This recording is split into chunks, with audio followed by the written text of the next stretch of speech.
नमस्कार दोस्तों। आज जिस कंडीशन की मैं बात करूंगा वो है डायबिटिक फुट।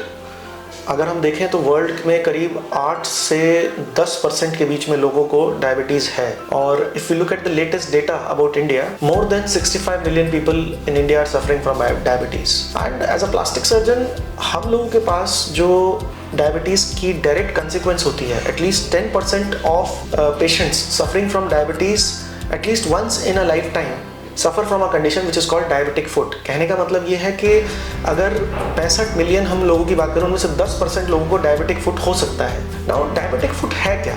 बेसिकली डायबिटीज़ की वजह से जो डायबिटीज़ के पेशेंट्स होते हैं उनके पैर की सेंसेशंस कम हो जाती हैं, जो खून की नसें हैं उनका जो माइक्रो सर्कुलेशन है वो कम हो जाता है। इन दो कारणों की वजह से, सेंसेशंस कम होने की वजह से, कई बार कोई छोटी सी भी चोट लग जाती है तो उसको पेशेंट को पता ही नहीं चलता है और वो उसको निग्लेक्ट करता है और कंटिन्यूसली वॉक करता रहता है।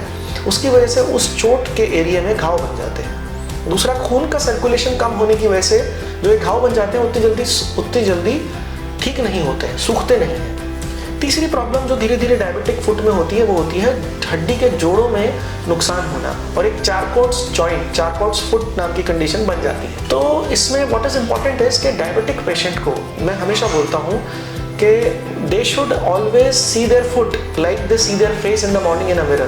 कहने का मतलब ये है, जब भी आप सुबह उठें, जिस तरह आप अपने चेहरे को देखते हैं शीशे में, उसी तरह अपने पैर को देखिए। क्योंकि कोई छोटी मोटी अगर चोट लग जाती है तो उसको तुरंत हम आइडेंटिफाई कर सकते हैं और इमीडिएट एक्शन ले सकते हैं। अगर हम एक्शन नहीं लेते हैं तो क्या होता है, ये घाव बढ़ते जाते हैं और कई बार गैंग्रीन हो सकता है। गैंग्रीन यानी उस बॉडी के पार्ट का काला या नीला पड़ जाना और उसका सर्कुलेशन खत्म हो जाना, जिसकी वजह से कई बार उसको निकालना भी पड़ता है। तो जो मैसेज आज मैं ये देना चाहता हूँ वो ये है कि डायबिटिक पेशेंट्स को अपने पैरों का बहुत एक्स्ट्रा ध्यान रखना पड़ता है। शुगर कंट्रोल में रखिए और कभी भी कुछ छोटी मोटी चोट भी हो उसको निग्लेक्ट ना करें। अगर हम उसको निग्लेक्ट करेंगे तो कंसिक्वेंसेज आर वेरी सीरियस।